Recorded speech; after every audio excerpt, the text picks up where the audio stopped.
नमस्कार, आपके अपने YouTube चैनल समय की पुकार में मैं ओम कसारा आप सभी दर्शक बंधुओं का हार्दिक स्वागत और अभिनंदन करता हूं। कोरोना संक्रमण के चलते लागू किए गए लॉकडाउन ने ज्वेलरी एवं सर्राफा व्यवसायियों की कमर तोड़कर रख दी है। सर्राफा एसोसिएशन के अध्यक्ष रामनारायण बिड़ला ने बताया कि वर्तमान सीजन में लगभग 2000 करोड़ रुपए का व्यापार प्रभावित होगा। यह व्यवसाय जब बंद हुआ उसी समय हमारे व्यापार का वेडिंग सीजन प्रारंभ होता है, जो मार्च, अप्रैल, मई, जून तक हम बिक्री करते हैं। जो इस महीने में बिक्री करते हैं वो पूरे साल के बराबर होती है। इस संकट के कारण हमारे व्यवसाय में करीबन भीलवाड़ा जिले में 2000 करोड़ का व्यापार प्रभावित होगा।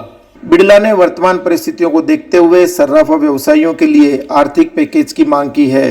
अतः सरकार से मैं इस ओर आकर्षित करना चाहता हूँ कि हमारी जो लिमिट्स जो अभी काम नहीं आ रही है, ब्याज लग रहा है या किसी ने लोन ले रखा है उसमें ब्याज लग रहा है, तो सरकार से ये प्रार्थना है कि इसमें कुछ छूट प्रदान करके हमें राहत प्रदान की जाए। इसी प्रकार रेडीमेड गारमेंट व्यवसाय को भी लॉकडाउन के चलते करारी मार पड़ी है। श्री विनायक फैशन के संचालक प्रकाश शर्मा ने बताया कि उनकी फैक्ट्रियों में काम बंद हो जाने से इन्हीं दिनों में लगभग 25 से 30 करोड़ रुपए का नुकसान हुआ है। भीलवाड़ा में कोरोना वायरस की वजह से जो लॉकडाउन हुआ है उसकी वजह से रेडीमेड गारमेंट इंडस्ट्री जो उद्योग है यहाँ पे काफी गहरा उसको नुकसान हुआ है, क्योंकि यहाँ पे लेबर भी काफी परेशान है उसकी वजह से।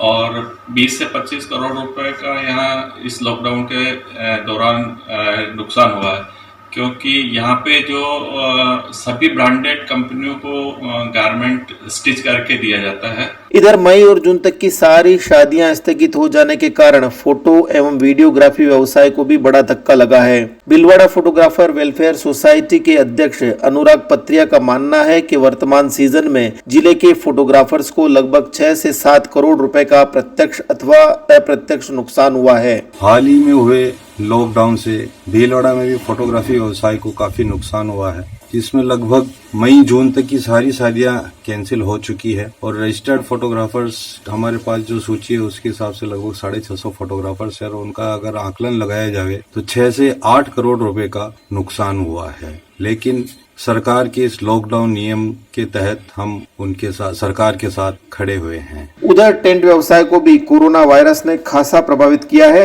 और भीलवाड़ा टेंट डीलर किराया समिति के अध्यक्ष राकेश गुड़ का मानना है कि सिर्फ अप्रैल, मई और जून के सीजन में ही टेंट व्यवसायियों का लगभग 200 करोड़ रुपए का व्यापार प्रभावित होगा। जैसा कि आप सबको पता है कि इस समय पूरा देश कोरोना वायरस जैसी महामारी से जूझ रहा है, ऐसे में सभी व्यापारियों को नुकसान उठाना पड़ेगा, जिसमें हमारी line tent, light, artificial flower decoration संबंधित में पूरे ज़िले में अप्रैल, मई, जून के जो हिसाबें हैं, इसमें कम से कम मेरा आकलन है कि 100 से 200 करोड़ के बीच का नुकसान हम सबको देखना पड़ेगा। पर हम हर परिस्थिति में सरकार के साथ हैं। हम टेंट एसोसिएशन की तरफ से हमने कुछ पुलिस कर्मियों के लिए टेंट और कुर्सी भी निःशुल्क प्रबंध कराई है। इस प्रकार सिर्फ भीलवाड़ा जिले में ही ज्वेलरी, टेंट, फोटोग्राफर और रेडीमेड गारमेंट्स व्यवसाय को ही होने वाले नुकसान का आकलन करें तो लगभग 2500 करोड़ रुपए का व्यापार प्रभावित हुआ है। अब ये पैसा बाजार में रोटेट नहीं होगा तो हम अर्थव्यवस्था को होने वाले नुकसान का सहज ही अंदाजा लगा सकते हैं। इस बीच सुभाष नगर थाना पुलिस ने सांगानेरी गेट चौकी इंचार्ज कैलाश चंद्र साहू और कांस्टेबल नरेश के साथ अभद्र व्यवहार करने के आरोप में इमरान उर्फ सोनू सिलावट को गिरफ्तार किया है। सुभाष नगर थाना प्रभारी नवनीत व्यास ने बताया कि कर्फ्यू का उल्लंघन करने पर जब इमरान को टोका तो वो पुलिस कर्मियों से अभद्र व्यवहार करने लगा। इस पर उसे शांति भंग करने के आरोप में गिरफ्तार कर लिया गया। भीलवाड़ा शहर में कर्फ्यू लगा हुआ है।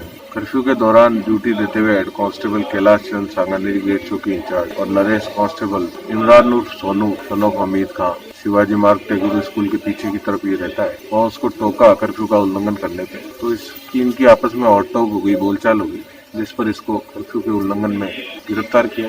151 CRPC में पाबंद करवा प्रत्यक्ष से सक्षम न्यायालय में पेश किया। इधर रिलायंस मार्केट, डी मार्ट और महालक्ष्मी प्रोविजन स्टोर को डोर टू डोर आपूर्ति के लिए दी गई छूट वापस ले ली गई है और इन व्यापारिक प्रतिष्ठानों को जारी किए गए कर्फ्यू पास भी निरस्त कर दिए गए हैं। जिला कलेक्टर राजेंद्र भट्ट ने बताया कि इन प्रतिष्ठानों के विरुद्ध विभिन्न स्तरों पर कई शिकायतें प्राप्त हुई थी, जिसके चलते यह कठोर कदम उठाया गया है।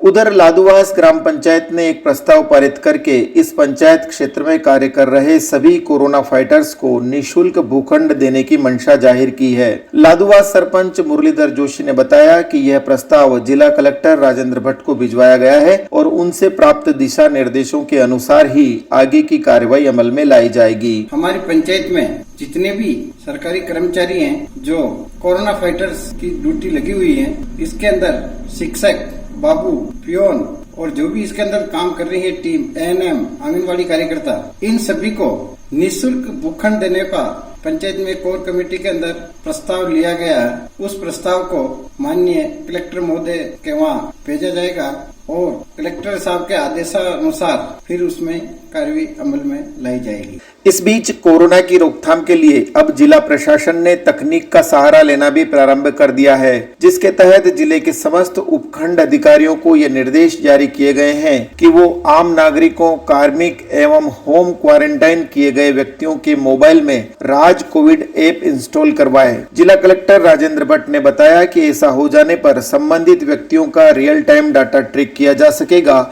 जो कि कोरोना की रोकथाम में बेहद कारगर साबित होगा और होम क्वारंटाइन भंग करने वालों की सूचना भी तत्काल उपलब्ध हो जाएगी। और अब अंत में प्रसिद्ध कार्टूनिस्ट केजी कदम ने सूर्य और कोरोना की जुगलबंदी को कुछ इस अंदाज में प्रस्तुत किया है। तो बस इस बुलेटिन में आज इतना ही। यदि ये आपको पसंद आया हो तो इसे शेयर अवश्य करें और आपके अपने YouTube चैनल समय की पुकार को सब्सक्राइब करना न भूलें।